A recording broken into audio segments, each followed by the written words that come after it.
Hi, I'm Mike J. I'm here in my studio in Manila, overlooking Manila Bay. It's morning here, and believe it or not, this is the quietest time of day. Let me introduce LeaderW 2016 and just take a moment to explain why I'm delivering my content in this format. In the lead up to our upcoming LeaderW 2016 rollout, I want to model three things.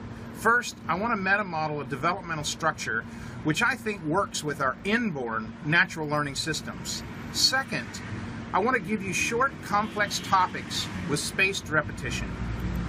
Third, it's important that you see there are underlying system dynamics built into LeaderW.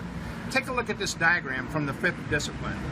What you're showing there is that in order to meet demand with performance at a particular standard, we must invest in growing capacity. You see, underneath any system designed to build capacity, including LeaderW, you have to understand why you are doing what you are doing. If you're going to invest in what I call your my team, money, information, time, energy, attention, and motivation in any process, you want to be sure of the reasons why. LeaderW has been painstakingly vetted over more than 3 decades of global leadership coaching, and it works. LeaderW psychoactively begins to develop leaders in vertical, oblique, and lateral skills, and I'll talk more about that in later videos. The way I've approached these videos is simple, short and sweet, just 1 or 2 major concepts at a time. I'm going to use a personal and casual coach approach to allow you free access in the time you have to own your own development.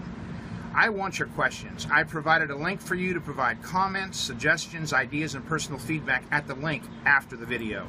Finally, for now, you may be wondering why some of my videos are shot in the Philippines, and here's why. In 1972, as a young Marine during the Vietnam War, I chose Subic Bay, Philippines as my next duty station, but I never made it here. It's a long story, so some 35 years later, I decided in 2009 to finally have a look. What I saw here was a double-edged sword of bright and dark futures. Poverty is higher than statistics show, especially among single mothers and their children. You can see some of the ones in our project there. I chose the Philippines as my own developmental laboratory. And to keep the story short, I've met solution-resistant problems. Leaders need a developmental edge, especially when they are full of themselves as I am. Often we find that we can't solve our problems, and as Robert Keegan said, they need to solve us. So join in with me as I reveal to you my leader crucible and the alchemy of 7 dynamics. In my next video, I'll get us started. Thanks for your time.